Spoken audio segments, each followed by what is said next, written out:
नमस्कार। आकाशवाणी की राष्ट्रीय सांस्कृतिक पत्रिका संस्कृति भारती में आपका स्वागत है। मैं हूं मनोज माइंडकर और मैं हूं नवोदिता मिश्रा।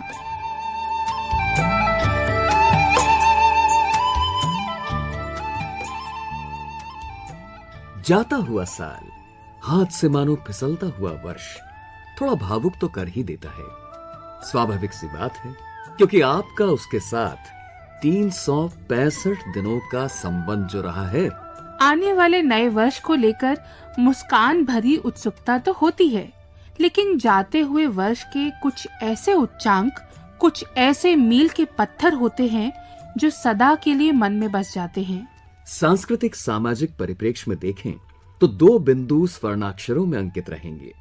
सबसे प्रमुख है G20 की अध्यक्षता से जुड़े अंतर्राष्ट्रीय संबंधों का नव समीकरण और मुख्य आयोजन स्थल यानी भारत मंडपम के अप्रतिम कलात्मक पहलू।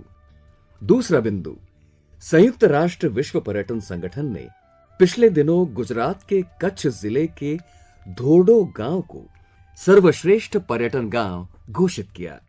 मेरे लिए तो उतना ही महत्वपूर्ण है इसी वर्ष नई संसद द्वारा रचा गया इतिहास, यानी नारी शक्ति वंदन अधिनियम।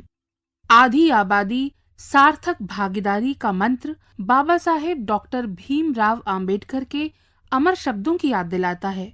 उन्होंने कहा था, महिलाएं अगर किसी देश में प्रगति कर रही हैं, तो मैं समझता हूं कि वो समाज, वो राष्ट्र प्रगति कर रहा है।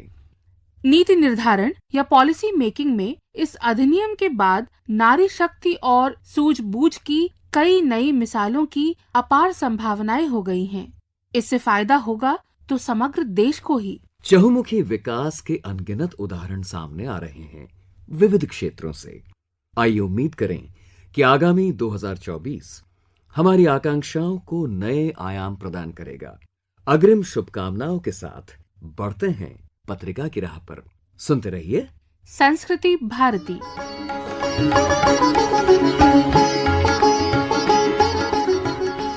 संस्कृति समाज का मूल आधार है मानव। किसी भी लोकतांत्रिक देश की प्रगति के मापदंडों में वहाँ के मानवाधिकार का बिंदु अत्यंत महत्वपूर्ण होता है। कल मानवाधिकार दिवस है। इसी उपलक्ष्य में मिलते हैं राष्ट्रीय मानवाधिकार आयोग के अध्यक्ष माननीय न्यायमूर्ति अरुण कुमार मिश्रा से। प्रस्तुत हैं कुछ विशेष अंश। न्यायमूर्ति मिश्रा, 10 दिसंबर का इस परिप्रेक्ष्य में क्या महत्व है, और खास तौर से जब हम इसे वर्ष 2023 से जोड़कर देखते हैं? 10 दिसंबर वस्तुतः एक अति महत्वपूर्ण दिवस मैं कहूँगा। यह हम सबके, आपके, मेरे और सभी मानव जितने भी इस धरती पर हैं, उन सबके एक अधिकारों के संरक्षण व संवर्धन का दिवस है।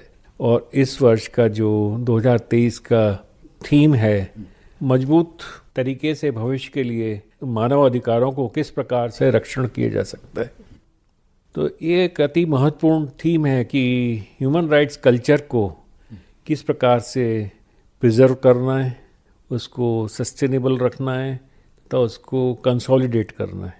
तो अगर इस दिशा में हम देखें तो इस वर्ष भारत ने जो विश्व का नेतृत्व किया है G20 का, जो उसका डिक्लेरेशन है, और हमारे यहाँ भी जो एक एशिया पैसिफिक रीजन की कॉन्फ्रेंस हुई ह्यूमन राइट्स संस्थाओं की, तो उसका भी जो डिक्लेरेशन है, अगर दोनों को मिला के पढ़ा जाए तो हम ये देखते हैं कि भविष्य में मानव अधिकारों के संरक्षण के लिए G20 के घोषणा पत्र में तथा APF के घोषणा पत्र में नींव रखी गई है, और अधिक सुदृढ़ मानवाधिकार बने, इसके लिए उसमें चिंतन किया गया है। हम जो सस्टेनेबल डेवलपमेंट गोल्स हैं, जो भविष्य के लिए उन्नति, जो हमारे लक्ष्य हमने 2030 के लिए रखे हैं, विकास के लक्ष्य, हम ग्रीन हाउस गैसेस को कम करना चाहते हैं, फॉसिल फ्यूल को समाप्त करना चाहते हैं। उस दिशा में जो एक प्रयास किया जा रहा है जिससे कि हम विकासशील रहें, परंतु विकास के साथ साथ मानव अधिकारों का संरक्षण करते हुए, मानव को सुदृढ़ करते हुए, पूरा विकास एक मानव के विकास के लिए है।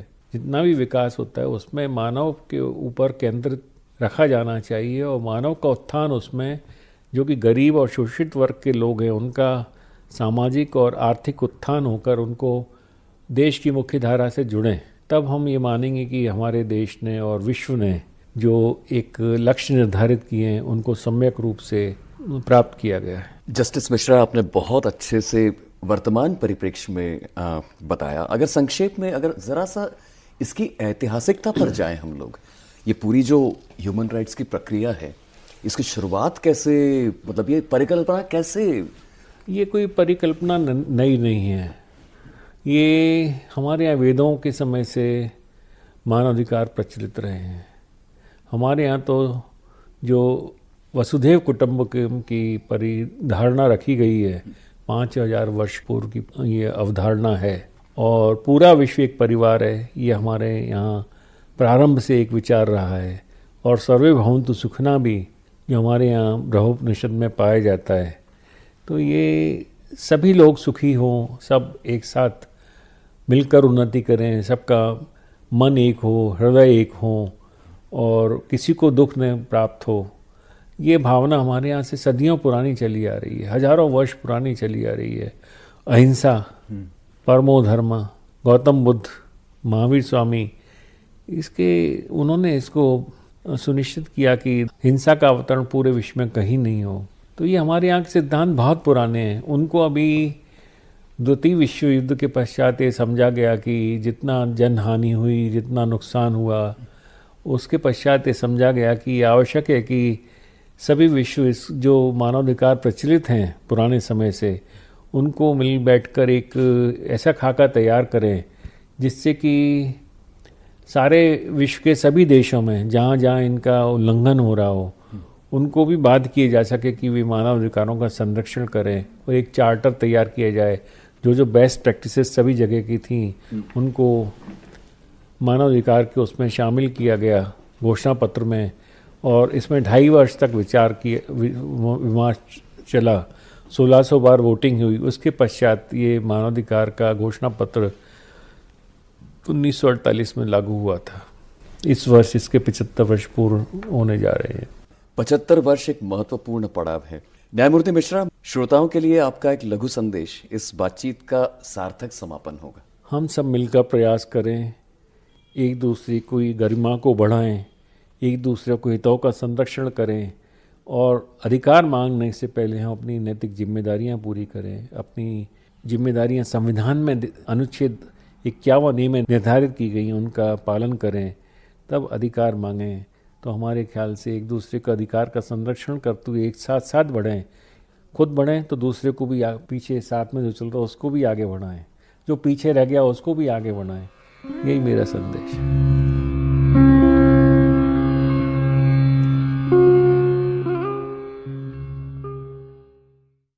सर्वे भवन्तु सुखिनः। राष्ट्रीय मानवाधिकार आयोग के अध्यक्ष माननीय न्यायमूर्ति अरुण कुमार मिश्रा को आपने सुना। प्रस्तुति केंद्रीय हिंदी रूपक एकांश।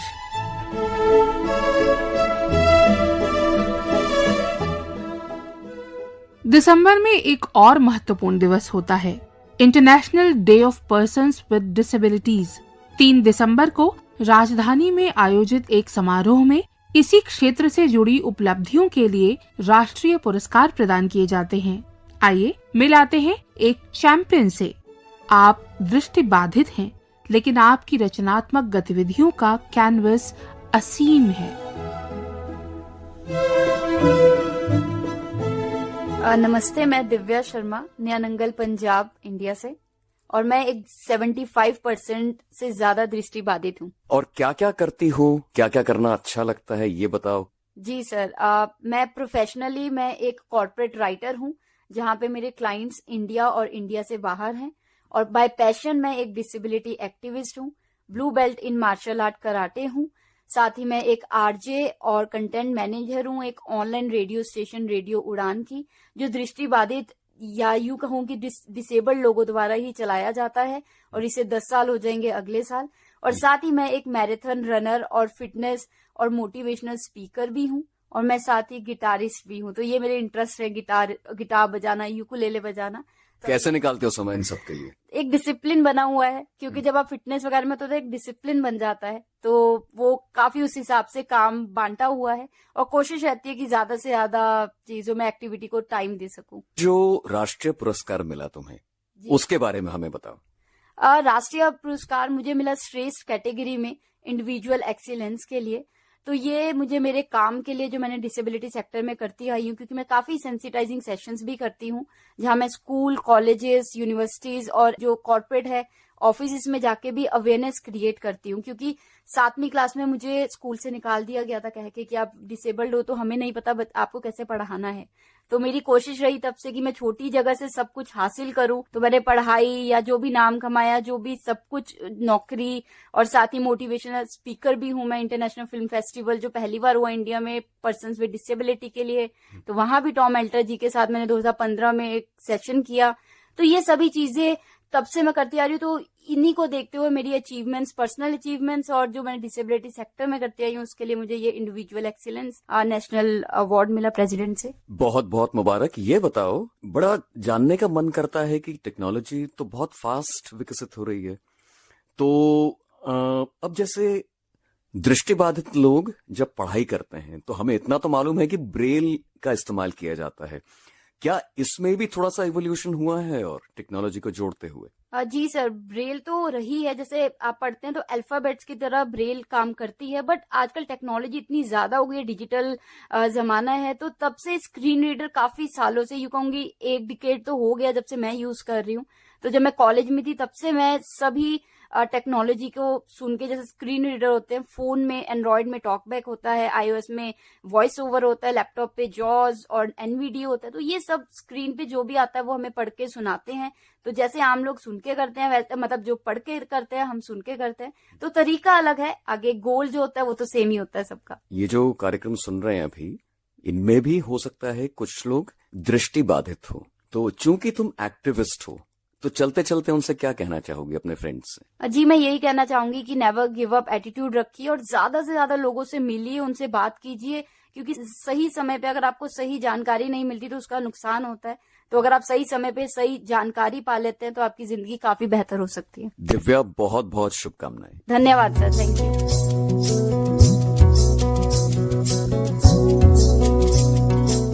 कला सीमाओं में बंधकर नहीं रहती, वसुधैव कुटुंबकम के मर्म को जीती है कलाएं। इसी तथ्य का एक उदाहरण मिला ललित कला अकादमी दीर्घा में आयोजित एक पेंटिंग प्रदर्शनी में। चित्रकार अक्षय सिबालक मॉरिशस निवासी हैं, खैरागढ़ और यूरोप से पढ़े हैं और इस प्रदर्शनी में उन्होंने दर्शाई है अफगानिस्तान के जनजीवन की प्राकृतिक और सांस्कृतिक झलक। शीर्षक है द अफगान जर्नल।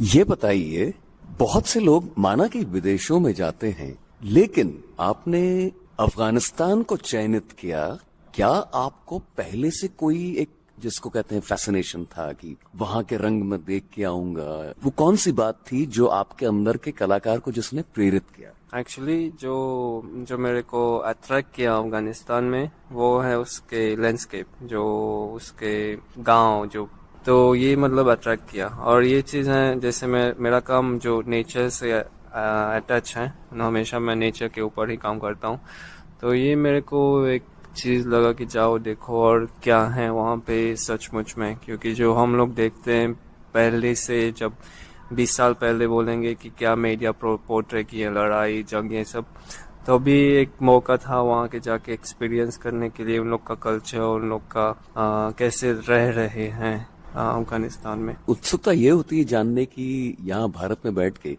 कि आपकी तरह क्या वहाँ पर भी पेंटिंग कला, इस क्षेत्र में भी क्या लोग काम कर रहे हैं, मतलब स्त्री पुरुष दोनों? हाँ, एक्चुअली वहाँ मैं जाके चौंक गया, क्योंकि मैं सोचा था कि आर्ट जो फील्ड है, आर्ट मार्केट डाउन है, आर्ट मार्केट डाउन है ये बोल सकता हूँ, लेकिन आर्ट फील्ड में काफ़ी लोग काम कर रहे हैं। या कि ऐसा भी है कि काफ़ी लोग, जब नया गवर्नमेंट आया वो लोग निकल गए क्योंकि उन लोग के पास इतना फ्रीडम नहीं था।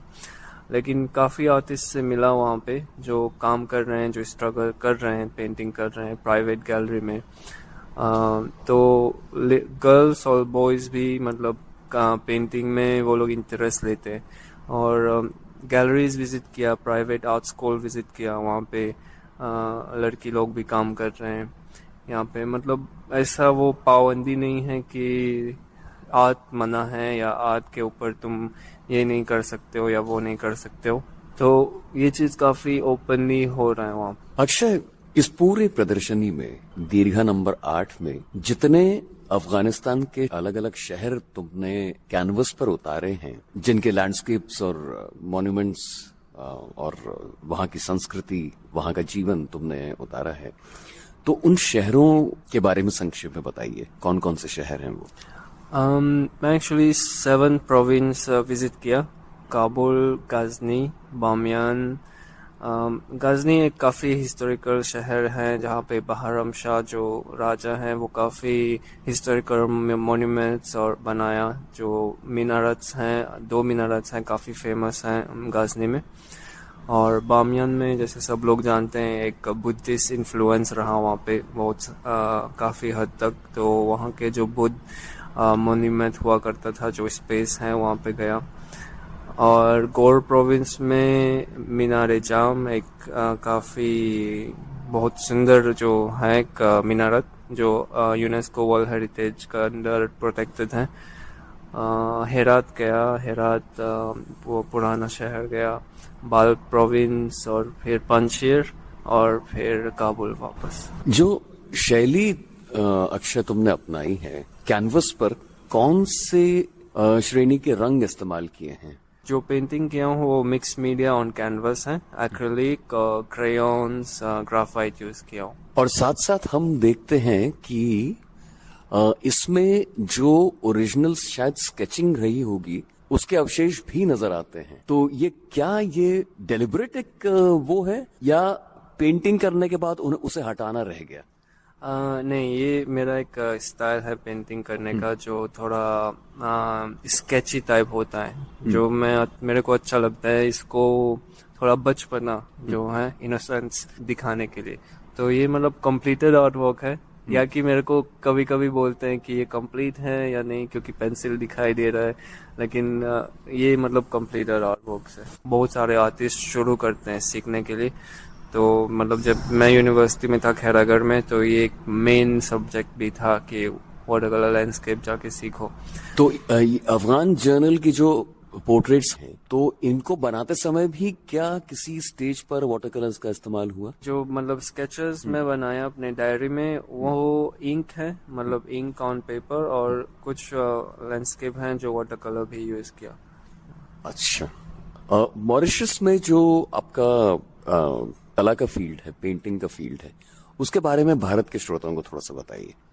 मॉरिशस जैसे सब लोग जानते हैं एक स्मॉल आइलैंड है, इतना मतलब बड़ा नहीं है। हम लोग अगर एक आदमी सुबह में मतलब राउंड ओवर द आइलैंड शुरू करता है तो शाम तक वो पहुंच जाता है घर, पूरा आइलैंड कंप्लीट करते हैं। तो मॉरिशस काफ़ी सुंदर जगह है रिलैक्स हॉलीडे के लिए।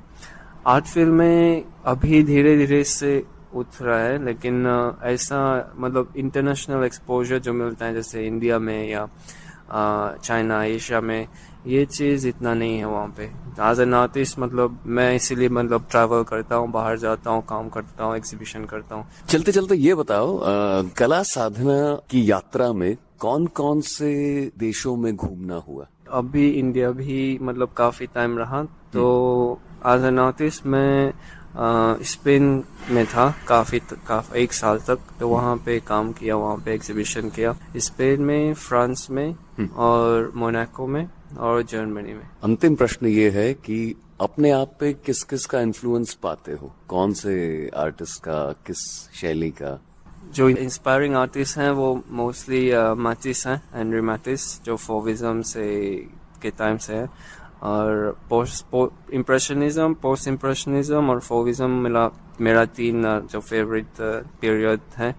और उसके साथ मेरे पापा भी आर्टिस्ट हैं, तो उसका काफ़ी गाइडेंस रहा अपने आर्टिस्टिक जर्नी में।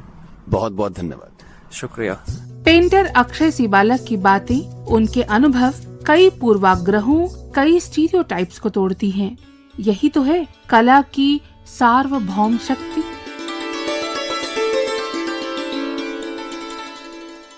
बीते दिनों राष्ट्रीय फिल्म पुरस्कार समारोह में पत्रिका की मुलाकात कुछ दिलचस्प लोगों से हुई। उनसे 2 बातें चलते चलते।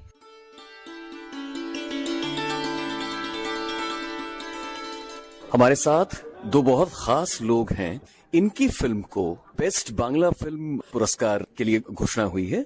तो मैं स्वागत करना चाहूंगा शर्मिष्ठा मैती और राजदीप पॉल, दोनों इस बांग्ला फिल्म कालकोखो से जुड़े हैं। हाँ, मैं राजदीप पॉल हूँ। मैं कालकोखो हाउस ऑफ टाइम फिल्म का डायरेक्टर हूँ। इस साल इस फिल्म को best Bengali film national award मिला है। इस फिल्म के बारे में जो लोग बांग्ला नहीं समझते, हालांकि देखना तो हर कोई चाहेगा, लेकिन इस फिल्म की पूरी कहानी, उसके बारे में थोड़ा सा हमारे श्रोताओं को बताइए।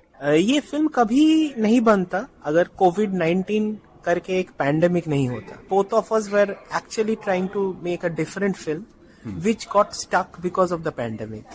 And when we were stuck inside our houses with a lot of fear regarding कि हम जिएंगे या मर जाएंगे इस पैंडेमिक, उसी ख्यालात से ये फिल्म उभरा है। इस फिल्म का कॉन्सेप्ट ये है कि एक ऐसी ही पैंडेमिक के दौरान एक डॉक्टर को एक महिला किडनैप कर लेती है। And this doctor finds himself in this house with 3 women of 3 ages. One an elderly lady, one a middle-aged woman, and one a young girl, all mother and daughter. And all of them call each other Mamuni.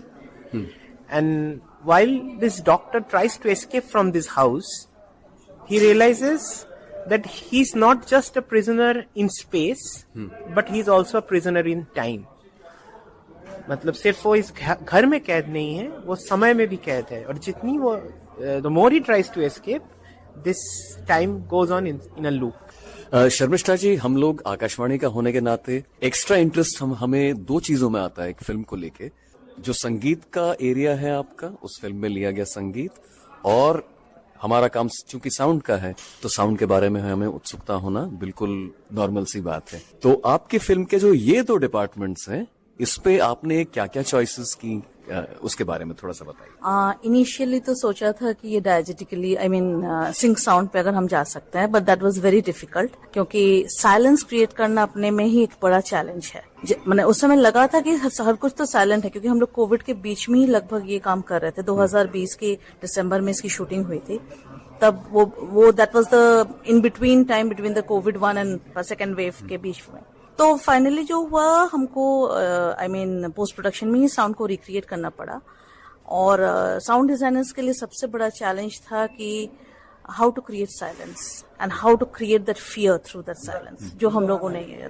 But that they have done magnanimously. मतलब इस film का एक genre basically इसका है existential horror, so there are too much of horror elements in it. मतलब जो डर अपने अंदर है और उसको सरियली किस तरह से हम दिखा रहे हैं। तो ऐसे ऐसे आवाज का व्यवहार किया गया है, जैसे जब लीजर्ड का जो आवाज होता है ना, और उसके साथ इसमें एक मकड़ी है जो जाल बुनती रहती है, तो उसको पंच करना। कुत्ते रात में जैसे भौंकते हैं, और उस भौंकने में हम जो सुनते हैं उसके साथ क्या है, गाड़ी का हॉर्न ये सब चला जाता है। जब वो नहीं होता है, that is a different kind of situation. वो डर को बढ़ा देता है। जैसे लग रहा है कि इट्स अ फॉक्स हाउलिंग। तो घर के बाहर फॉक्स नहीं है, पर लग ऐसे रहा है। So these were the kind of sounds which were used.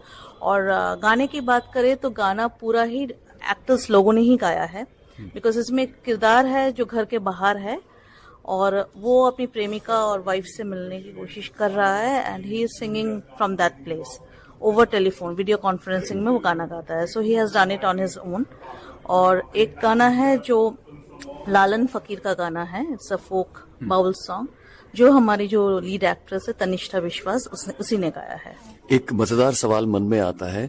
चलिए, आपके डायरेक्शन में एक फिल्म बन गई जिसमें हॉरर एक मेजर एलिमेंट है। रात को आप अकेले बैठे हैं घर में और बोर हो रहे हैं, और आपने वही फिल्म चला दी, तो एज अ व्यूअर आप पे क्या, या तो आपको वो प्रेडिक्टेबल होगा इसलिए आपको सिर्फ आप आर्टिस्टिक एलिमेंट्स देखें, कैसा होता है एक्चुअली? देखिए, अब ये बोल पाना थोड़ा हमारे लिए दिक्कत है, क्योंकि हम लोग तो सूझ गए हैं देख देख के।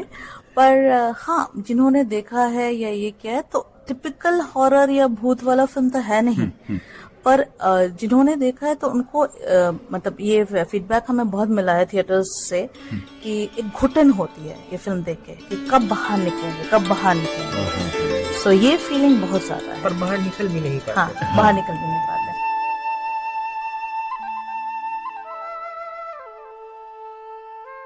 नई दिल्ली के रविंद्र भवन यानी साहित्य अकादमी परिसर में आज विशेष पुस्तक मेला पुस्तकायन संपन्न हुआ। इसमें जगह जगह के लेखक, पत्रकार, प्रकाशक और कलाकारों ने भाग लिया। इसमें खास फोकस बाल साहित्य पर था। पहली बार एक चिल्ड्रंस कॉर्नर का भी उद्घाटन किया गया।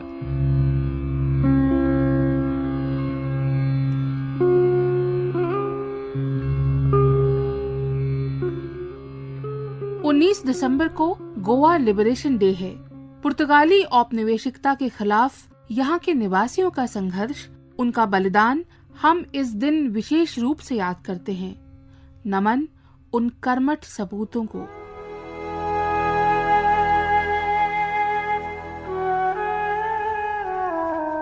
पिछले दिनों देश ने 3 अनमोल रत्न काल के हवाले कर दिए। कीर्तनकार बाबा महाराज सातारकर, मलयालम उपन्यासकार पी वत्सला और सर्वोच्च न्यायालय की प्रथम महिला न्यायाधीश न्यायमूर्ति फातिमा बीवी ने इहलोक में अपनी अंतिम सांस ली। पत्रिका की ओर से उन्हें विनम्र श्रद्धांजलि।